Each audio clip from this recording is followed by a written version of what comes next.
Bonjour, bienvenue à la Cour fédérale de Los Angeles. Aujourd'hui, nous écoutons l'affaire 2 sur 2008 CV 07 987. L'honorable juge Dean Pregerson, présenté. Ce cours se réunira de nouveau aujourd'hui sur la question de Satriani v. Martin et al. Dans la cour aujourd'hui, il y a la plaignante, Joe Satriani, représenté par ses avocats Howard King et Seth Miller, et les défendants de la bande Coldplay représentés par ses avocats Russell Frackman, David Steinberg, Michel Silberberg. Aujourd'hui, je vais lire le règlement intervenu entre les parties par la Cour fourni de services de médiation.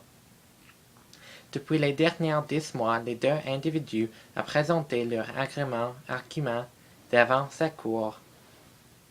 Les avocats du demandeur ont présenté ses arguments et son affaire devant sa cour en forme de déclaration écrite sous serment. Décembre le 4 2008, M. Satriani a déposé une plainte auprès de sa cour contre les musiciens du groupe britannique Coldplay. Lui et ses avocats ont présenté à ce cour l'avis suivant, que les défendeurs avaient porté atteinte à les droits d'auteur de la demanderesse entourant l'utilisation de la composition musicale de sa chanson intitulée If I Could Fly, sortie en 2004 dans leur chanson Viva la Vida. Après le 6 2009, les défendeurs ont présenté leur réponse officielle à la Cour qui donne leur explication à l'accusation de violation de copyright. Dans cette réponse, ils exposent leur explication des similitudes entre les deux compositions musicales et sont comme suit. Les défendants, spécifiquement, niaient que Viva la Vida viole les droits d'auteur de la demanderesse en aucune manière. Les présentations devant la Cour ont expliqué la situation en détail et comparent les deux compositions musicales pour donner à la Cour la possibilité d'écouter les chansons pour déterminer si les droits d'auteur de la demanderesse ont été violés. Je vais maintenant jouer une vidéo qui montre les similitudes entre les deux chansons.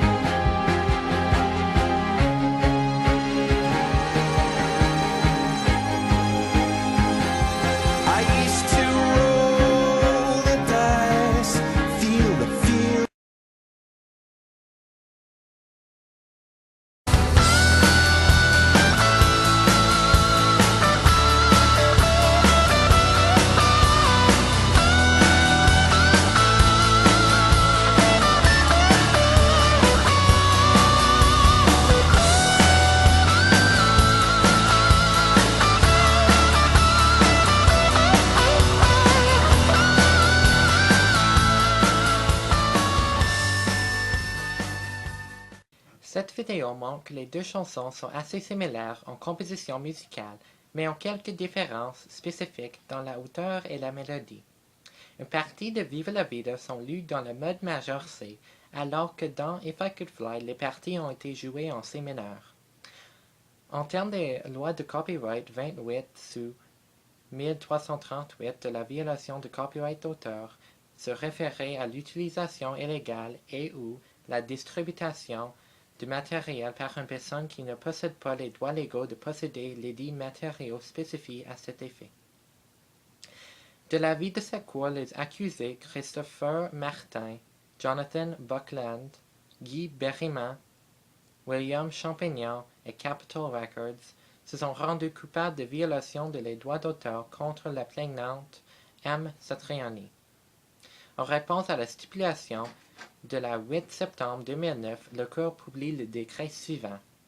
Sur la base de la stipulation des parties en cas de licenciement avec préjudice, conformément à FRCP 41 A1 AII, la Cour rejette la présentation avec préjugés.